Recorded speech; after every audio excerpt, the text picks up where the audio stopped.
What's up, guys? This is John Pat, fitnessandphilosophy.com, Acceleration Sports, and today I'm here to talk to you about deadlifting.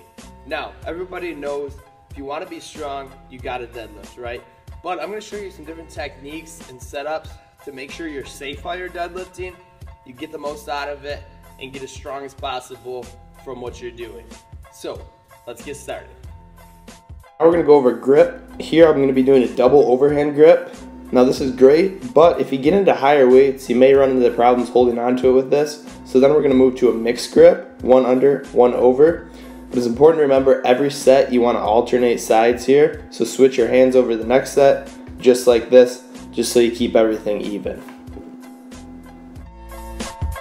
So here's a common flaw with the mixed grip. Now this is going to be a little exaggerated, but as I lift the bar off the ground, I rotate, and that's a common thing that can happen.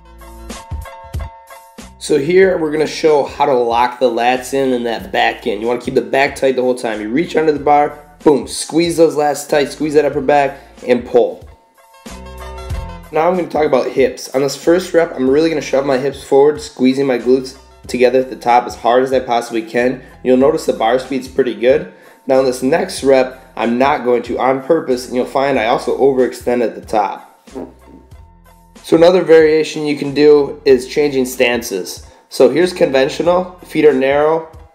Now sumo is going to be feet wide. You're going to be sitting more vertical, almost back in a squat position, but it's still going to hit most of the same muscles, just change it up slightly.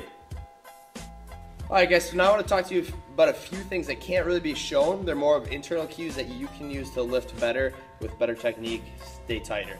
So first of which is creating pressure by pushing down into your diaphragm. Now your diaphragm divides all your organs here in your belly from your lungs, heart, all this upper area, right? So it's going to be coming right across here. It's a muscle coming right across here. It's used in respiration, but that's not what we're getting at. So what you want to do is as you set up, you come down, you're about to push down into that diaphragm. Now a lot of times guys will just push out on their abs here, push out, make their belly bigger like that, but that's not what you want to do. You want to push down into that diaphragm. Now it takes a lot of practice, but once you get it down, it's pretty easy and it helps you stay tight versus just pushing out on that belly, which really, it gives you a little bit more tightness, but not too much. This is also an internal cue. You want to activate your quads as you pull the bar off the floor. Now I know what you're thinking. The heck, this is a deadlift, not a squat. Why are my quads going? Should just be hamstrings, low back, and glutes, right?